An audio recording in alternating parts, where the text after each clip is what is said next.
See, A Passion for Peptide was written some years ago, a couple of years ago, a tribute to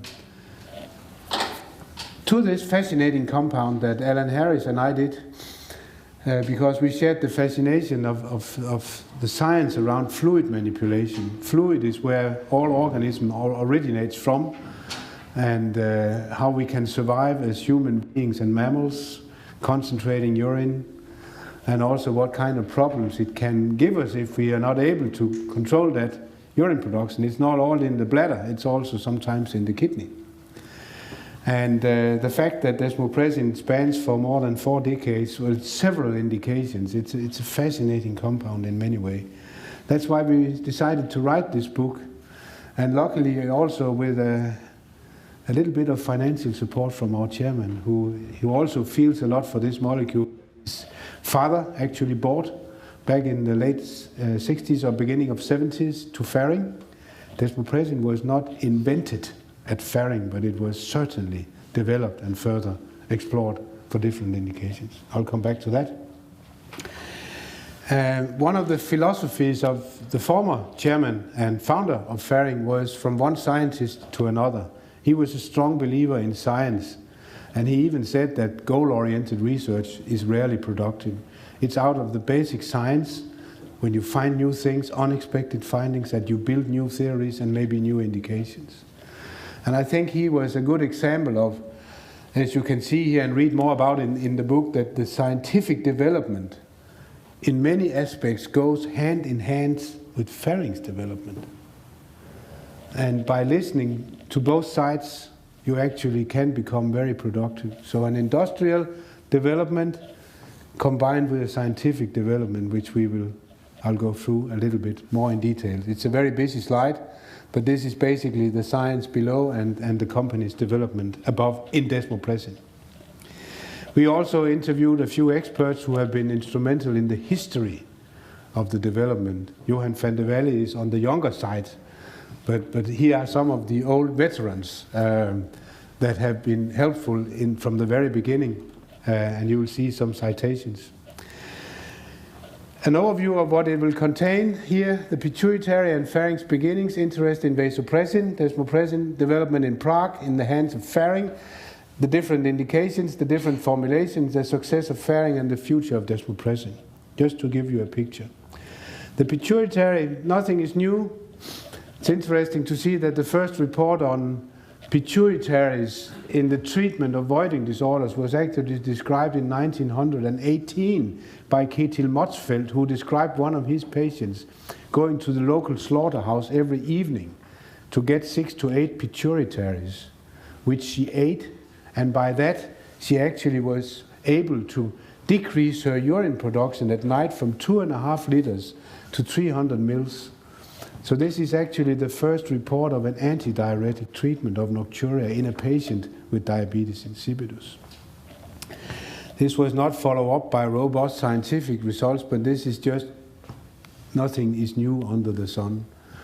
The pituitary gland, as you all know, hangs in the brain in a little hollow bone mass. It has the size of a pea and is bound to the base of the brain by a very thin stalk. Frederick Paulsen started in the late 40s and early 50s his interest about these peptide hormones, initially adrenocorticotrope hormone, which is a pituitary peptide, which had little commercial value, but actually this was what Mr. Paulsen built, or Dr. Paulsen, as he was called, built his first beginning on, especially in polyarthritis and asthma. He discovered that ACTH was useful. He started contacting big companies, asking them to collaborate, and they all denied that. They didn't see a business potential in it. So that was why he decided then, I'll do it myself. And he instituted the Nordic Hormone Laboratory in 1950. That it was later renamed to Ferring in 1954.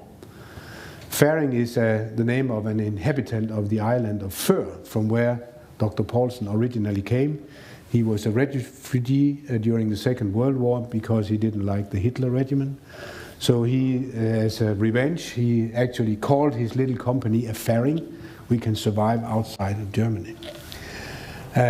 He continued his research in peptide hormones from there, and worked a lot with scientists. They were many times at the Fur Island in his little library.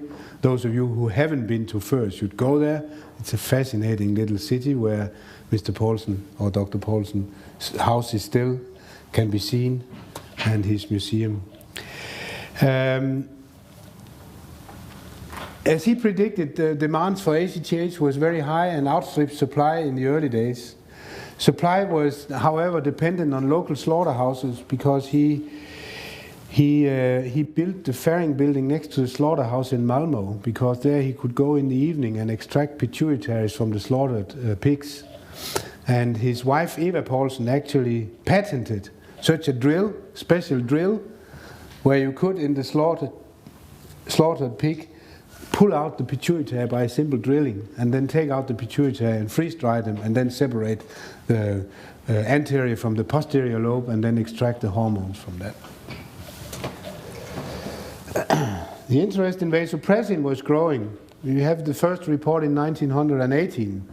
Duvigneau from Boston isolated in 1951 vasopressin and synthesized it in 1954. For that he received the Nobel Prize in 1955.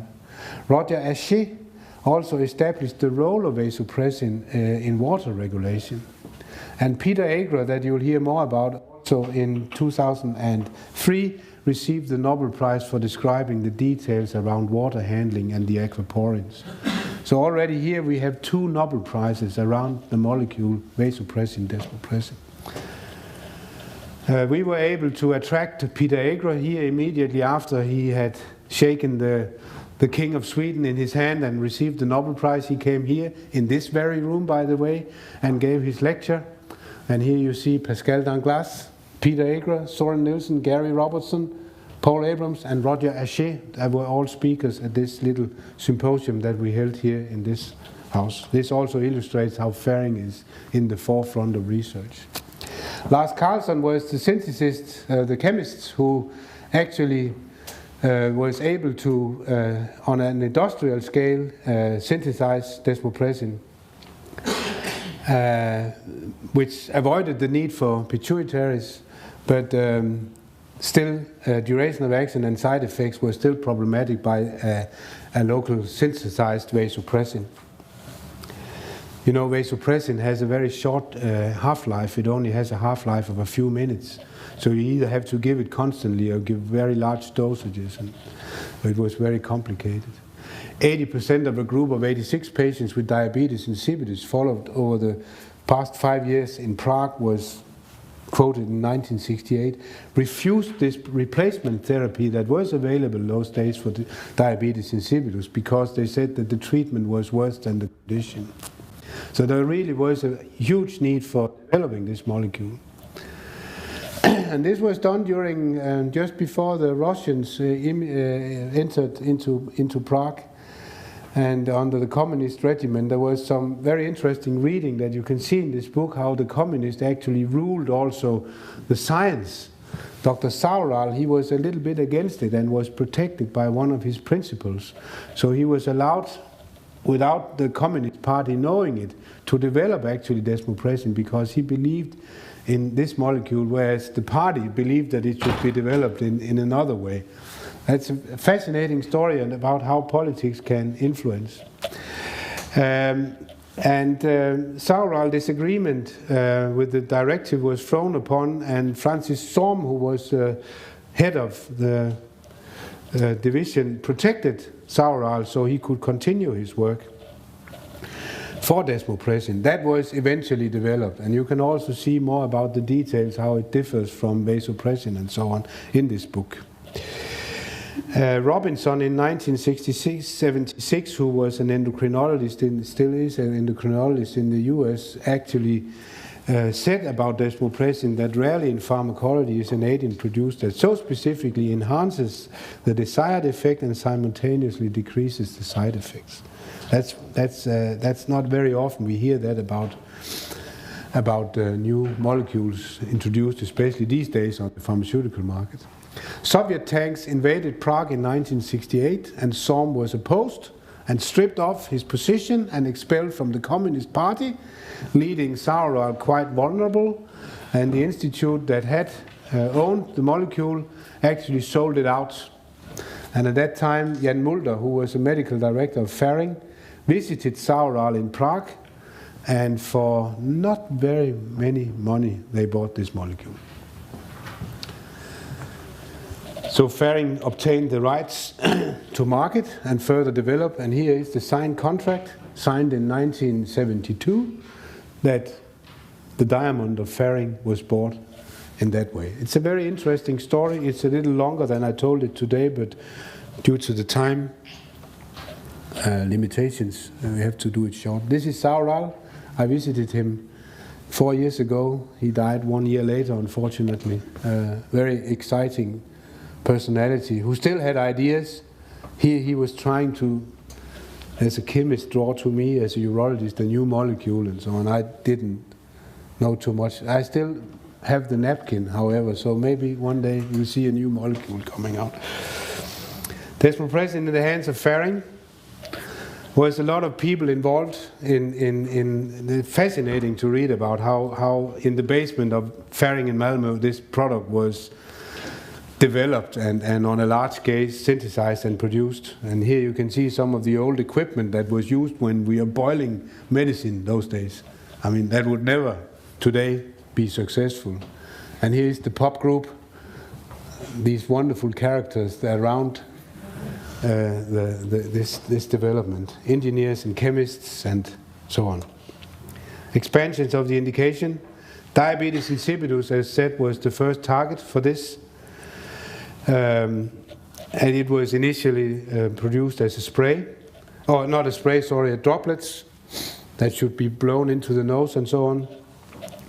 Secondarily, the next indication was renal concentration capacity test in children with renal impairment, where we could, as clinicians, monitor the concentration mechanisms of the kidney as an indicator for progress of kidney diseases.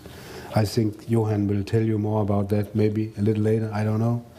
In 1977, desmopressin oral tablets was approved for renal concentration capacity tests as well.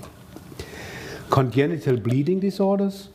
In the 1970s, Pier Manucci from Italy, who we also visited during the writing of this book. Fascinating story, a hematologist who knew that factor VIII could be stimulated by desmopressin. He talked about how he injected himself, and in those days where he injected friends and families and measured factor VIII, and how this was introduced in the hemophilia area. Very, very fascinating. Huge unexplored, in my mind, for Ferring bleeding disorders. We haven't even, we are selling Octostim, but we are not doing very much about it. Octostim for factor VIII. In blood donation, you can increase factor VIII in healthy volunteers by giving large amounts of desmopressin a few days before the blood sample is taken, and you can then concentrate factor VIII. Cardiac surgery, it has been used in heavy bleeding surgery also to prevent or to improve clotting.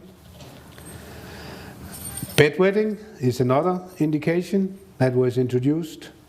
Orwell has talked about how he was feeling about committing a sin he didn't know he was doing and punished for it the day after, what it does to a child.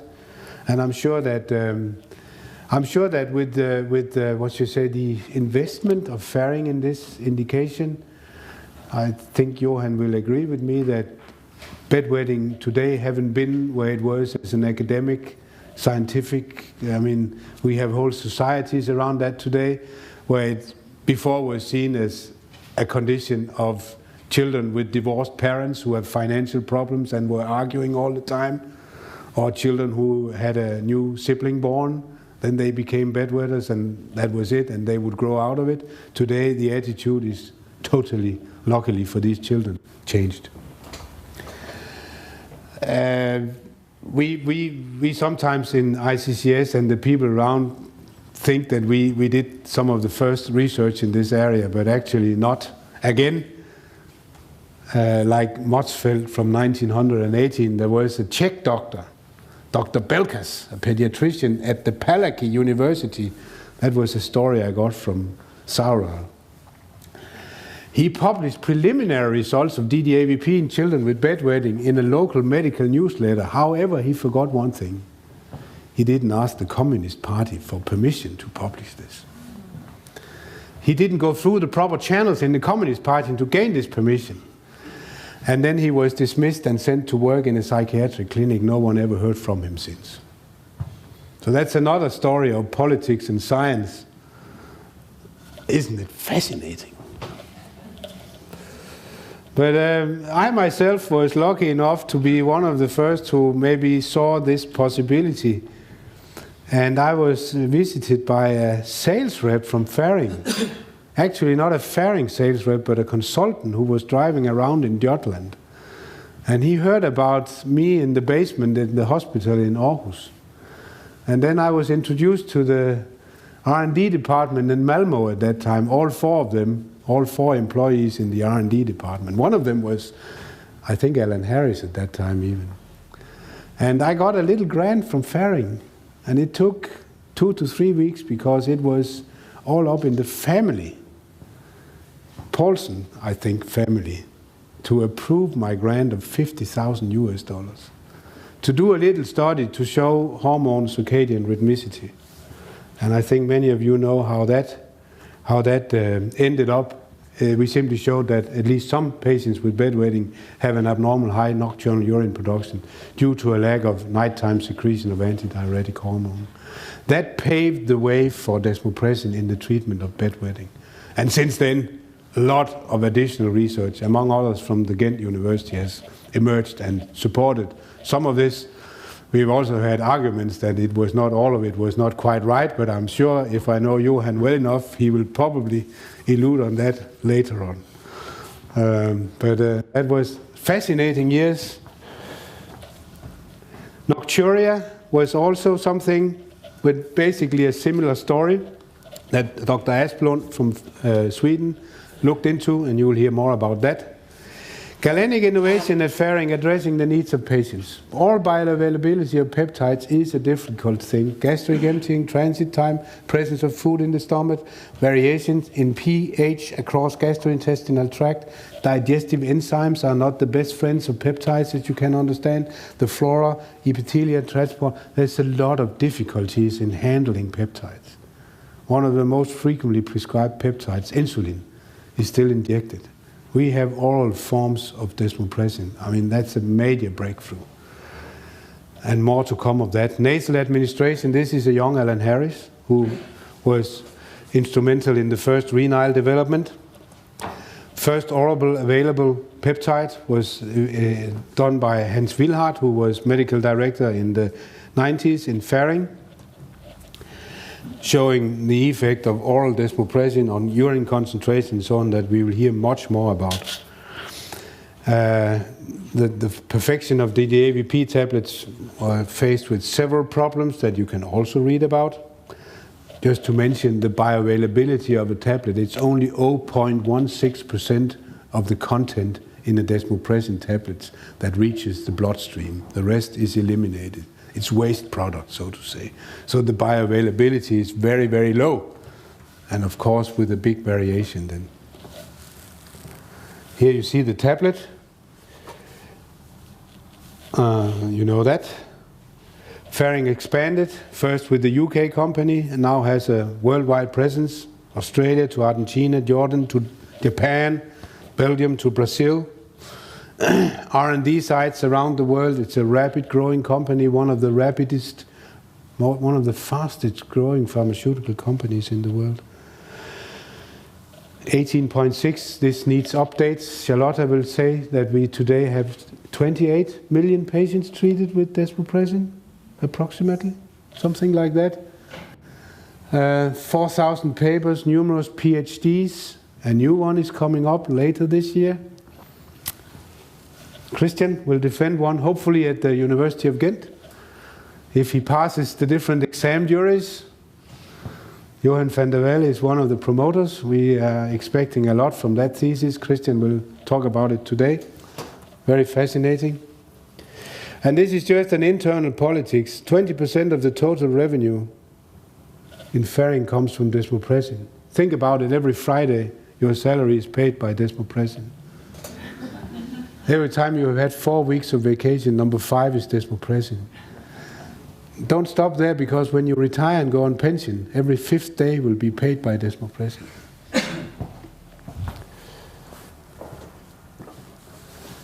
In 2011, it represented 17% of the total R&D budget, a little less than the total revenue. And listen, only 7% of R&D people are fully employed in desmopressin. I think we're doing a great job. Huh? 40 years since Ferring purchased the rights to market and develop desmopressin. And it's in 2012, it was 14 years since the first approval for the clinical use of desmopressin for CDI in Denmark. And here again, the full story. I didn't tell about one of the Nobel Prizes was Merrifield, who received the Nobel Prize for synthesis of peptides. So 3 Nobel Prizes around this molecule in one way or another. Thank you for your attention.